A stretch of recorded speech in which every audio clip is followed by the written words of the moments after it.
Hi, I'm Bill Manley, and we're at the Sierra Nevada Brewery here in Chico, California. Sierra Nevada is one of the original pioneers of American craft brewing, and we've grown from a tiny little brewery that was made with all hand-built equipment to one of the largest breweries here in America.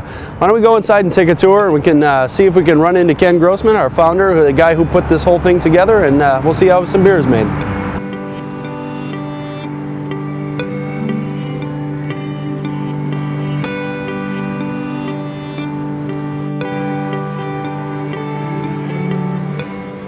Ken Grossman, I'm the founder of Sierra Nevada Brewery. When I was growing up, I had a neighbor who was a real accomplished home brewer and home winemaker, and his son and I were best friends, and when I was visiting him, lived a few houses away, he'd always have jugs fermenting in the porch, and all sorts of exotic aromas, and he was boiling something in the stove every weekend, and so it piqued my interest at a pretty young age. I actually started building sometime, I think, in '78, writing a business plan and all that, leased the building in '79, and then actually didn't start commercial brewing until November of '80.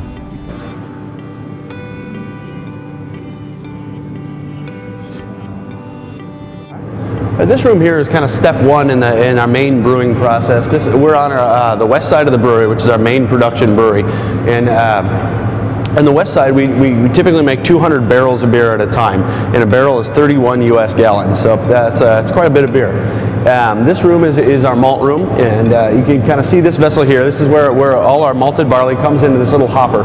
Then it's mixed with water and crushed in a 4-roller mill. And then brought into this vessel here, which is called a mash tun. And this is kind of where I guess the science of brewing takes place.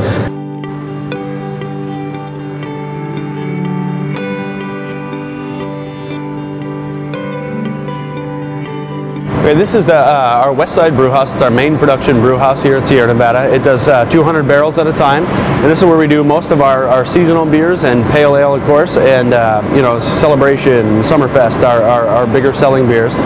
And what we have here is a lauter tun, where the sugar saturated water, essentially, which is now called wort, is separated from the solid grain husks. It's moved to one of these 2 copper vessels, which are kettles, where it's boiled for about 90 minutes, and then we add a couple of doses of hops throughout the boil, and then from that point we move it into the whirlpool, where some of the coagulated proteins and leftover grain husks and hop leaves are brought to the middle of the vessel and then kind of strained away, and then the clearer beer is brought to chilling and then into fermentation. And one of the things that made Sierra Nevada famous is the use of American grown hops as opposed to the traditional German grown or English grown.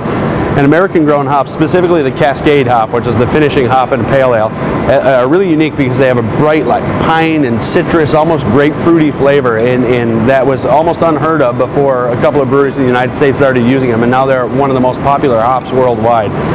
And Cascade hops are definitely the signature flavor of Sierra Nevada. They smell great.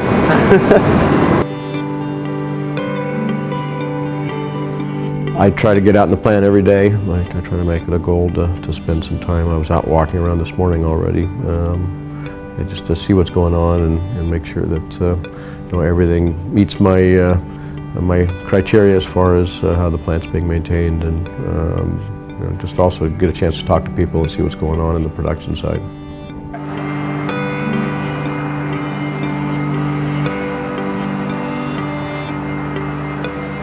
Okay, now we're standing in a room that we call our 800 room, and above me are 800 barrel fermentation tanks, and each one of these has 800 barrels of beer in it. What happens is, after the beer is boiled and hops are added, and then it goes to the whirlpool, and then it's chilled, it's then pumped into one of these tanks, and inside these tanks are about 1,000-something pounds of yeast, and 4 batches out of that 200 barrel brew house will go into one particular tank. And you notice it's a little bit cold in here, and it's a little bit noisy. These are all jacketed with a chemical called glycol, which works like a refrigerator. Jacketed and packed with insulation, so when it gets 110 here in Chico, we can keep the beer at about 64 degrees, 68 degrees all the time.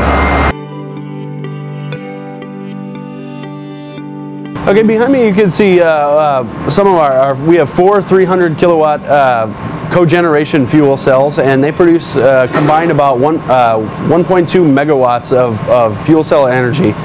And they run off of compressed natural gas, and they run constant and consistent suppliers of energy we have at the brewery. And those fuel cells combined with our over 10,000 solar panels help us get almost 90% off the energy grid at our peak times.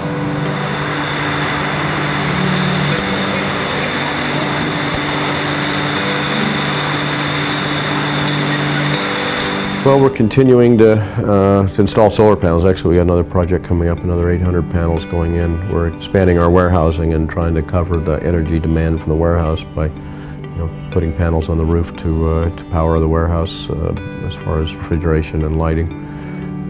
So we'll have close to 11,000 panels here by this time next year.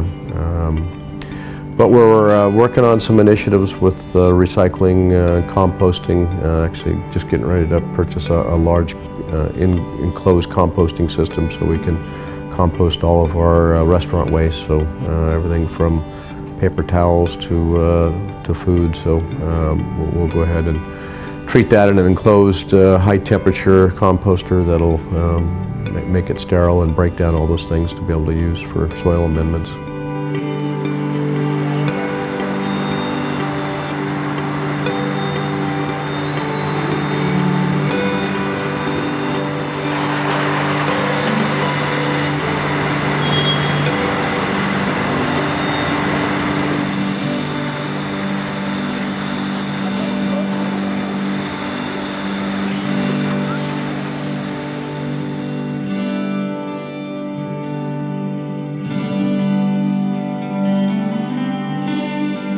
All right, well, you guys have seen the plant and seen how beer is made. If you guys want to come and check us out, we're open Monday through Sunday. We have tours every day at 2:30 in the p.m. and 12 to 3 on Saturdays. And come and visit us at our tap room any day except for Mondays, and come and have a beer.